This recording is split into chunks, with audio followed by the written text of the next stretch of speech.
Chị mày không nấu cơm mình sẽ về lấy gì? Bột không? Không. Nhưng mà ý đó chị mày không nấu cơm mà. Mình nó ăn đủ không?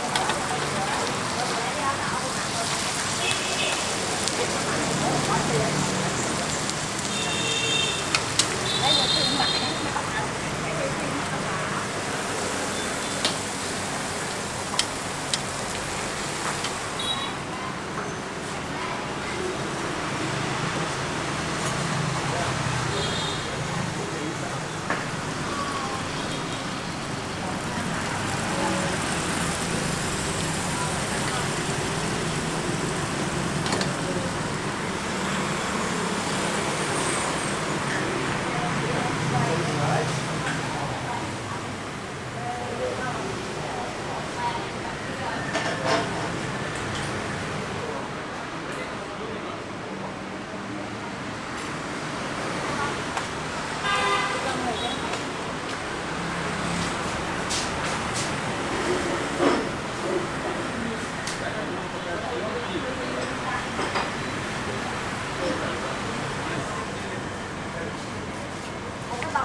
Bác sĩ nó xe con.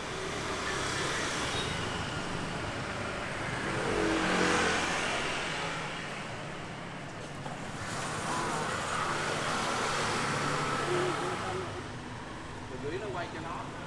Đó thì nhiều người ta cũng sẵn á. Nó quay con khỏi ăn luôn. Mua cũng mì ăn ngon. Lần sau quay lại. Quay. Nó đến nỗi mà bệnh nha.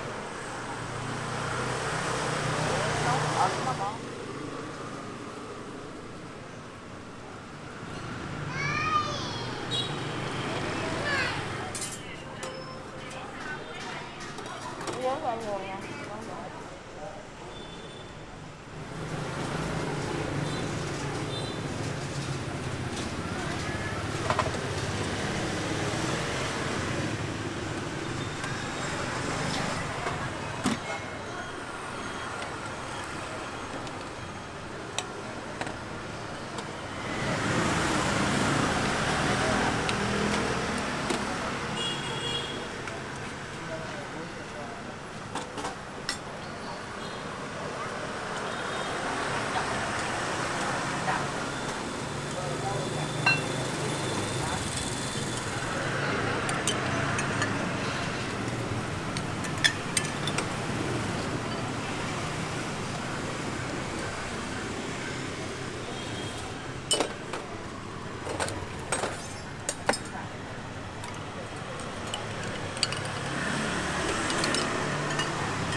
đâu.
Bật cái lửa.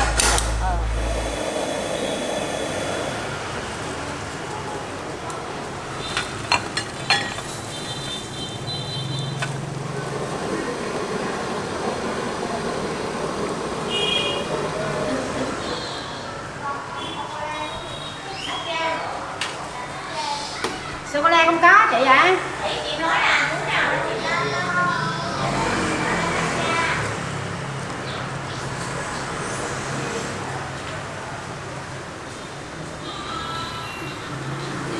em ơi, canh bún riêu chảo hả? Dạ, bún riêu ốc hả? Riêu ốc thôi ba. Dạ dạ. À, thịt bắp nữa. Cho em đi. Dạ. 45 này. Dạ, cảm ơn. Dạ. Đi hai ơi, đi. Có thấy xe chở. Đi nghe hai. Bye bye. Bye bye hai nha.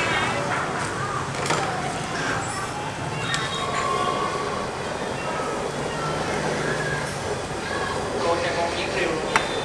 Thêm riêu hả?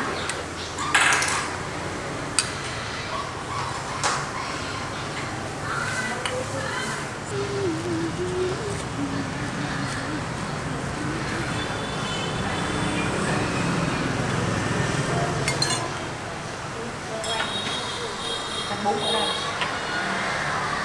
Riêu đâu?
Ai ơi